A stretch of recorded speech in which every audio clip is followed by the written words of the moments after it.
اس سے جو ہماری معیشت ہے، اکانومی کو جو ہم کوشش کر رہے ہیں کہ بیک آن ٹریک لائیں، کچھ انویسٹمنٹ لے کر آئیں، SIFC بھی جو ہے وہ بھی متحرک ہے پچھلے کچھ ہفتوں سے، تو یہ ساری چیزیں پھر ہم we are back to square one والی بات مجھے لگتی ہے. آپ کیسے دیکھ رہے ہیں یہ نیب کا جو اس وقت جو معاملہ چھڑکا ہے دوبارہ؟ سر دیکھیں، پولیٹیکل اسٹیبلٹی کے بغیر کبھی کچھ بھی آگے نہیں چل سکتا.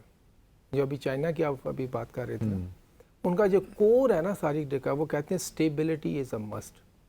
کہ اسٹیبلٹی جو ہماری ہے نا کنٹری کی، اس کو ہم نے انشور کرنا ہے ایٹ اینی کاسٹ، کیونکہ اس کے بغیر ہم جو ہے ڈریم نہیں کر سکتے ڈیولپمنٹ کا. اور اس کے بعد انہوں نے کل یا پرسوں ان کے جو چیف جسٹس ہیں ان کی تقریر سنیں، کرپشن پہ تھی. ان کہتا ہے کہ ایک بندہ کتنے بندوں کو مار سکتا ہے اگر فزیکلی مارنا چاہے، 2 3 4 10 کتنے کو مارے گا.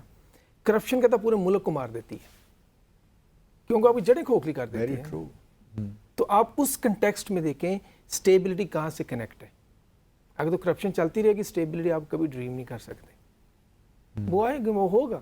اب دیکھیں سر، کرپشن جو ہے وہ صرف یہ نہیں آپ نے پیسے لے لیے دے لیے، آپ اپنی سیٹ کا کیسے استعمال کرتے ہیں، آپ اپنے دوستوں کو کیسے نوازتے ہیں. ہماری بھی بات ہو رہی تھی جس پہ پرائیویٹائزیشن کی بات کرتے ہیں. آپ اٹھا کے دیکھیں پرائیویٹائزیشن کیسی ہوئی ہے پاکستان میں. ایک رپورٹ ہے ڈاکٹر طاہر پرویز صاحب جو ہمارے چیف اکانومسٹ بھی تھے، پرویز طاہر صاحب، تو انہوں نے کی تھی کہ کوٹ ادو جو ہمارا چلتا وہ منافع بخش تھا، اس کے بعد ہماری انڈسٹری کے ساتھ کیا ہوا. پرائیویٹائزیشن ایک بڑا سیریس ایشو ہے، اس سے میں آپ سے بات کرتا ہوں. سر دیکھیں اسٹیبلٹی آئے گی تب اگر آپ سسٹم کو رن کرنے دیں گے، مگر ہمارا سسٹم اتنی ایمبیگوٹی ہے.